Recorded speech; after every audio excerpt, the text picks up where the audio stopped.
ഈ ലോകത്ത് എന്ത് തന്നെ തെമ്മാടിത്തം ചെയ്താലും ആ കുറ്റവാളിയെ ഒരു പോറലുമേൽപ്പിക്കാതെ സമ്പത്ത് കൊടുത്താൽ രക്ഷപ്പെടുത്തുന്ന കോടതികളാണ്. അതുപോലെ തന്നെ സ്വാധീനമുണ്ടെങ്കിൽ രക്ഷപ്പെടുന്ന ലോകമാണ്. ഏത് കൊലയാളികൾക്കും ആയിരക്കണക്കിന് ആളുകളെ കൊന്നൊടുക്കിയവർക്കും സുഖമായി ജീവിക്കാൻ സ്വാതന്ത്ര്യമുള്ള ലോകമാണ് ഈ ലോകം. എന്നാൽ പരലോകത്തെപ്പറ്റി അല്ലാഹു പരിചയപ്പെടുത്തിയത് തന്നെ ഒരാളുടെയും പാപഭാരം മറ്റൊരാൾ ഏൽക്കുന്ന ലോകമല്ല. സമ്പത്തിന് വിലയില്ല. യൗമ ലാ യൻഫഉ മാലും വലാ ബനൂൻ. സമ്പത്ത് ഉപകരിക്കാത്ത ലോകമാണ്. അതുപോലെ തന്നെ സ്വാധീനം ഉപകരിക്കാത്ത ലോകമാണ്. അധികാരികളുടെ അധികാരം കൊണ്ട് പ്രയോജനമില്ലാത്ത ലോകമാണ്. ആർക്കും ആരെയും വേണ്ടാത്ത ലോകമാണ്. ബാപ്പ മക്കളെ കാണുന്നുണ്ട്, മക്കള് ബാപ്പയെ കാണുന്നുണ്ട്. അതുപോലെ തന്നെ ഭാര്യ ഭർത്താവിനെ കാണുന്നുണ്ട്, ഭർത്താവ് ഭാര്യയെ കാണുന്നുണ്ട്, സഹോദരൻ സഹോദരിയെ കാണുന്നുണ്ട്. പരലോകത്ത് വെച്ച് എല്ലാവരും പരസ്പരം അറിയുന്നുണ്ട്. പക്ഷേ ആരും തമ്മിൽ കണ്ടാൽ മിണ്ടുന്നില്ല. ഒരാൾക്കും വിശേഷം ചോദിക്കാൻ പോലും നേരമില്ല. എത്രയോ കൊല്ലങ്ങളായിട്ട് കണ്ടവരാണ്. എത്രയോ കൊല്ലങ്ങൾക്ക് ശേഷം ബന്ധപ്പെട്ട കുടുംബങ്ങളെയോ പരിചയക്കാരെയോ എവിടെയെങ്കിലും വെച്ച് കണ്ടുമുട്ടുമ്പോൾ നമ്മുടെ ഒരു സന്തോഷം എത്രയാണ്. എന്നാൽ പരലോക കോടതിയിൽ മാതാപിതാക്കളും മക്കളും തമ്മിൽ കാണുമ്പോ, കുടുംബ ബന്ധുക്കളും പരിചയക്കാരും തമ്മിൽ കാണുമ്പോഴൊന്നും തന്നെ അവരാരും ഒരാളോടും ഒരു വർത്തമാനവും ചോദിക്കുന്നതല്ല.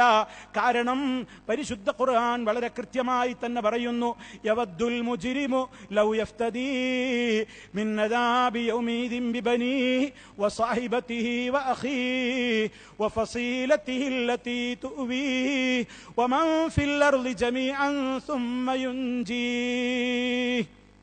മനുഷ്യനെന്ന് ആരെയും വേണ്ട, ആരെ കൊടുത്തിട്ടെങ്കിലും എനിക്ക് നരകത്തുനിന്ന് രക്ഷപ്പെടാൻ പറ്റുമോന്ന് ആലോചിക്കുന്ന ലോകമാണ് പരലോകം. ബാപ്പാക്ക് മക്കളും വേണ്ട, മക്കൾക്ക് ബാപ്പയും വേണ്ട.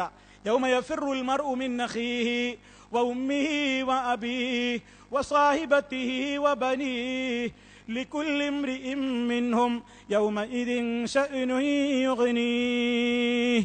അള്ളാഹു വളരെ കൃത്യമായി തന്നെ ഓർമ്മപ്പെടുത്തേണ്. അന്നത്തെ ദിവസം യഫിറുൽ മർഉ, മനുഷ്യൻ ഓടിയകലുന്ന ദിവസമാണ്. തന്റെ മാതാപിതാക്കളിൽ നിന്ന് ഓടിയകലുകയാണ്, തന്റെ സഹോദരങ്ങളിൽ നിന്ന് ഓടിയകലുകയാണ്, തന്റെ ഇണകളിൽ നിന്ന് ഓടിയകലുകയാണ്. ആർക്കും ആരെയും വേണ്ടാത്തൊരു ലോകമാണ് പരലോകം.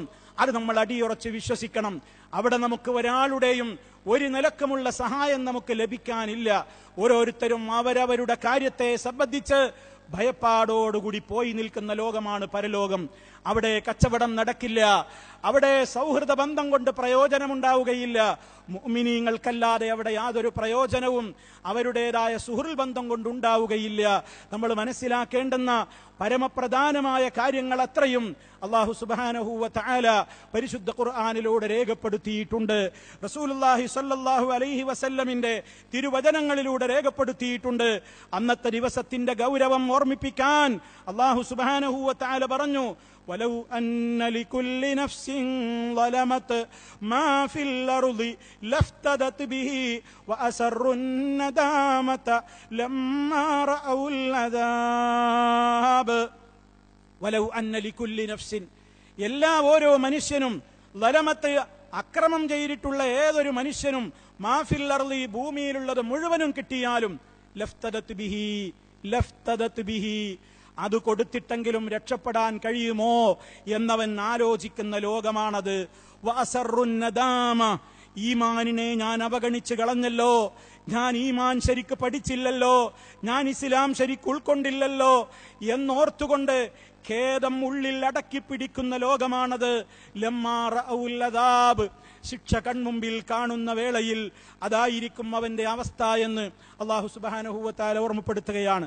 അതുകൊണ്ട് സഹോദരങ്ങളെ, സമാധാനത്തിന്റെ ഭവനത്തിലേക്കുള്ള റബ്ബിന്റെ ക്ഷണം സ്വീകരിക്കാൻ നമുക്ക് മനസ്സുണ്ടെങ്കിൽ നമ്മൾ ആദ്യം ക്ലിയറാക്കേണ്ടത്, ആദ്യം ശരിപ്പെടുത്തേണ്ടത് ഈമാനിനെയാണ്. ഈമാൻ എന്ന് പറയുന്നത് മഹാഭൂരിപക്ഷം വിശ്വസിക്കുന്നതല്ല ഈമാൻ, കേട്ടുകേൾവിയിലൂടെ മനസ്സിലാക്കേണ്ടതല്ല ഈമാൻ. ഒരുപാട് ആളുകൾ ഏതു പക്ഷത്താണെന്ന് നോക്കിയിട്ടല്ല ഈമാൻ വിലയിരുത്തപ്പെടേണ്ടത്. മറിച്ച് അള്ളാഹു അവന്റെ റസൂലിലൂടെ പഠിപ്പിച്ച പ്രമാണങ്ങളിൽ കൃത്യമായി വന്ന ഈമാൻ എങ്ങനെയാണ്, അള്ളാഹുവിൽ എങ്ങനെ വിശ്വസിക്കണം, മലക്കുകളിൽ എങ്ങനെ വിശ്വസിക്കണം, പ്രവാചകന്മാരിൽ എങ്ങനെ വിശ്വസിക്കണം, അതുപോലെ തന്നെ വേദഗ്രന്ഥങ്ങളിൽ എങ്ങനെ വിശ്വസിക്കണം, അന്ത്യനാളിൽ എങ്ങനെ വിശ്വസിക്കണം, ഖദാ ഖദറിൽ എങ്ങനെ വിശ്വസിക്കണം, എല്ലാം നബി സല്ലല്ലാഹു അലൈഹി വസല്ലമിലൂടെ അല്ലാഹു തആല പഠിപ്പിച്ചു തന്നിട്ടുണ്ട്. അത് പഠിക്കാനുള്ള സമയം നമ്മൾ കാണണം, അതിനെക്കുറിച്ചുള്ള ബോധം നമുക്ക് വേണം. അങ്ങനെ നമ്മുടെ ഈമാൻ പുഴുക്കുത്തേൽക്കാതെ സുരക്ഷിതമായ നിലക്ക് ഈ ലോകത്ത് നിന്ന് മരിച്ചു പോകാൻ സാധിച്ചാൽ പരലോകത്ത് സമാധാനത്തിന്റെ ഭവനത്തിലേക്ക് പ്രവേശനമുണ്ടാകും.